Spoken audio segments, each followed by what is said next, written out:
This evening's Dharma talk is titled Bad Neighborhoods. Bad. As opposed to good neighborhoods. This is a good neighborhood. So I'm just using an extreme metaphor to help people see more quickly the way they get into an area that has kind of almost like a suction to it, or like it's get on a, as they say, the downhill slope, something. But if you can stay up away from that, then you may not end up in trouble. And that shows up in different ways. Physically, it's a little easier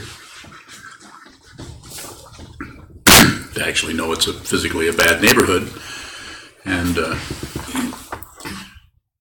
it's a little easier to know that it's a bad neighborhood and that you can avoid it. So a little easier in that area, the actual.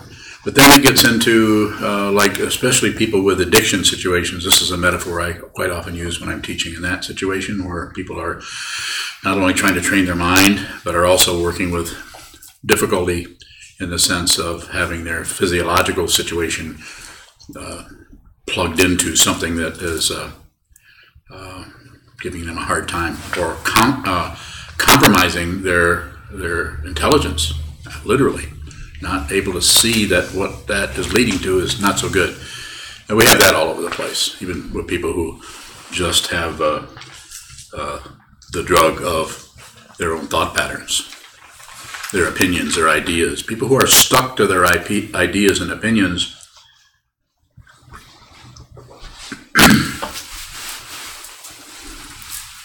will have difficulty, or at least will create difficulty for others, or both. So different kinds of bad neighborhoods. The physical kind, we all know about that. But there's also the area in your mind where we go into areas that you don't really have to stay there.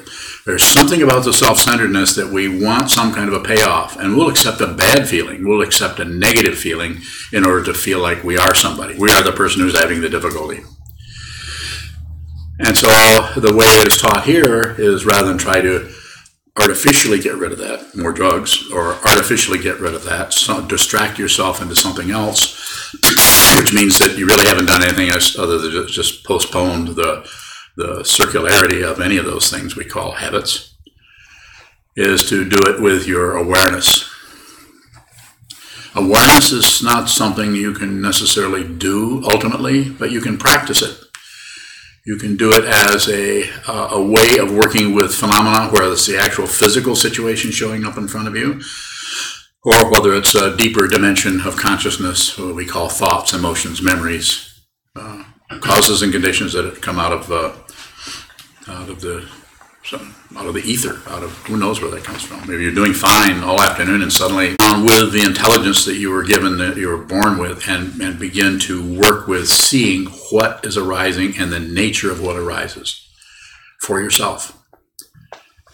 And that's difficult because it feels like we're going into a jungle with no maps, no flashlight, it feels threatening. And the self-centeredness, the ego mind, or the self-centered mind, the narcissistic mind, the me first mind, that mind